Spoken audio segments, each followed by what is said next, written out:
अस्सलामुअलैकुम दोस्तों, आज हम कुरान के बारे में बात करेंगे। कुरान क्या है, कुरान कब और कैसे नाजिल हुआ, कुरान के कौन से नुस्खे जलाए गए, कुरान में जेर जबर कहाँ से आए। अक्सर लोगों में यह बात पाई जाती है और खास तौर पर हमारे गैर मुसलमान और खुद मुस्लिम भाइयों में कि कुरान क्या है, इसे किसने लिखा और कब नाजिल हुआ। तो आइए इसके ताल्लुक से जो गलतफहमियां है वह दूर करने की कोशिश करते हैं। नंबर 1, कुरान कब नाजिल हुआ। अल्लाह रब्बुल इज्जत ने कुरान ही में फरमाया है, रमजान वो महीना है जिसमें कुरान को हमने नाजिल किया। अब रमजान के महीने में कब नाजिल हुआ उसके ताल्लुक से सूरह कद्र में अल्लाह ने फरमाया, हमने कुरान को सबे कद्र में नाजिल किया। नंबर 2, कुरान किस पर नाजिल हुआ। अल्लाह ताला ने कुरान अपने आखिरी नबी मोहम्मद सल्लल्लाहु अलैहि वसल्लम पर नाजिल किया। इसके बारे में बुखारी की रिवायत में बेशुमार कुरान से मुताल्लिक अहदीस आती है। अल्लाह के आखिरी नबी मोहम्मद सल्लल्लाहु अलैहि वसल्लम के बारे में अल्लाह कुरान में खुद गवाही देते हैं कि मेरे नबी मोहम्मद सल्लल्लाहु अलैहि वसल्लम इस किताब के नाजिल होने से पहले ना कुछ पढ़ सकते हैं थे और ना लिख सकते थे। अगर इन्हें पढ़ना लिखना आता है तो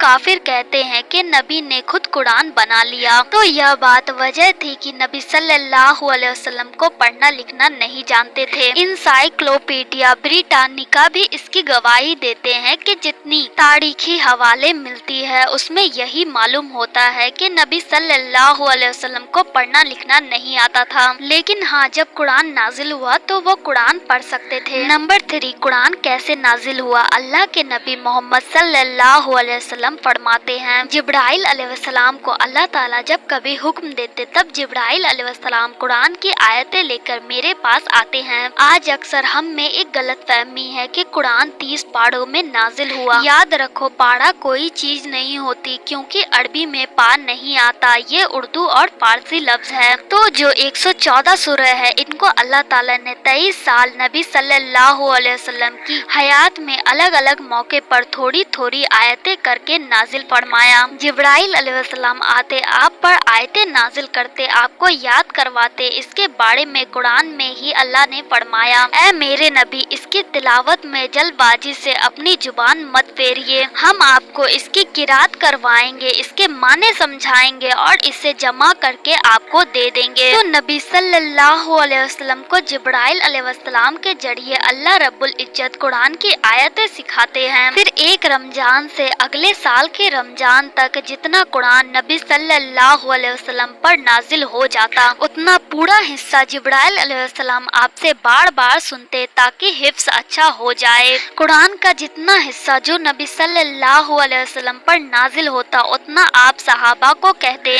सहाबा उनके जमाने में जो कुछ भी लिखने के ध्यान में हुआ करते थे वे उन पर वो आयतें लिख लेते थे, जैसे पत्थर पर, खजूर के दरख्तों के पत्तों पर, जिस तरह भी लिख सकते थे वे लिख लेते थे और अपने घरों में महफूज रख लेते थे। इस तरह अलग अलग मौके पर कुरान नाजिल हुआ। तो हजरत उमर रज़ियल्लाहु ताला अन्हु हजरत अबू बकर सिद्दीक रज़ियल्लाहु ताला अन्हु के पास आए और कहा कि ऐ अमर उल मोमिनीन, अगर हुफ्फाज इस तरह खत्म हो जाएंगे तो कुरान अलग अलग घड़ों में अलग अलग हिस्सों में रखे हुए हैं, जैसे समझने में लोगों के लिए परेशानी होगी। लिहाजा हम एक काम करते हैं, आप सबसे कहिए कि जो भी कुरान का हिस्सा उन्होंने लिखा था वो पूरा लाएं। हम हुफ्फाज़े कुरान को बिठाएंगे, पूरे औराक को तरतीब से जमा करेंगे और जमा करके एक जगह सी देंगे। लिहाजा वैसा ही किया गया, एक नुस्खा बनाया गया। तो पहली मर्तबा कुरान ने किताब की शक्ल ले ली और इसको रखा गया उम्महातुल मोमिनीन हजरत आयशा रज़ियल्लाहु ताला अन्हु के घर में। फिर बाद में जब उमर रज़ियल्लाहु ताला अन्हु खलीफा बने तो उस नुस्खे को लाया गया उमर रज़ियल्लाहु ताला अन्हु के घर में।